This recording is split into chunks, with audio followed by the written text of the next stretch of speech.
Long distance relationship എന്ന് കേൾക്കാനൊക്കെ വളരെ simple ആണല്ലേ. പക്ഷെ അത് അനുഭവിച്ചവർക്ക് മാത്രമേ അതിന്റെ പെയിൻ മനസ്സിലാവുള്ളൂ.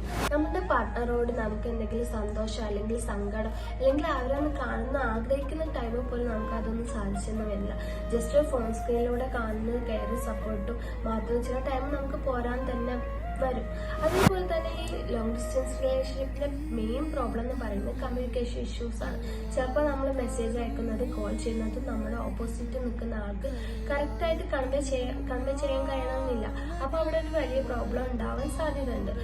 അത് ചിലപ്പോൾ നമുക്ക് ചിരിയിലൂടെ അല്ലെങ്കിൽ ഒരു നോട്ടത്തിലൂടെ തീരാവുന്ന പ്രശ്നമായിരിക്കും. പക്ഷെ അത് ഫോൺ ത്രൂ ആയതിന്റെ പേരിൽ നമ്മൾ ദിവസങ്ങളോളം ഈ പ്രശ്നം നീണ്ടു നിന്നേക്കാം. അതേപോലെ നമ്മൾ എന്തെങ്കിലും ഫംഗ്ഷനോ അല്ലെങ്കിൽ എന്തെങ്കിലും പബ്ലിക്കിൽ നമ്മുടെ ഫ്രണ്ട്സുമായിട്ട് പോകുമ്പോൾ അവരുടെ കൂടെ അവരുടെ പാർട്ട്ണറെ കാണുമ്പോൾ നമുക്ക് നമ്മുടെ പാർട്ട്ണർ നമ്മുടെ കൂടെ ഇല്ലല്ലോ എന്നൊരു വിഷമമാണ്. അതേപോലെ അവർക്ക് എന്തെങ്കിലും ഹെൽത്ത് ഇഷ്യൂസ് ഉണ്ടാകുമ്പോൾ നമുക്ക് കെയർ ചെയ്യാനോ മറ്റു കാര്യങ്ങൾക്കൊന്നും പറ്റുന്നില്ലല്ലോ, അങ്ങനെയൊക്കെയുള്ള ഒരു വിഷമങ്ങൾ കൂടി ചേർന്നതാണ്. ശരിക്കും പറഞ്ഞാൽ ഈ ലോങ് ഡിസ്റ്റൻസ് റിലേഷൻഷിപ്പ് എന്ന് പറയുന്നത് സ്നേഹത്തിന്റെ മാത്രമല്ല, ഒരു തരം കാത്തിരിപ്പും വേദനയും സ്നേഹവും കൂടി ചേർന്ന ഒരു ഫീലിംഗ് ആണ് ലോങ് ഡിസ്റ്റൻസ് റിലേഷൻഷിപ്പ്.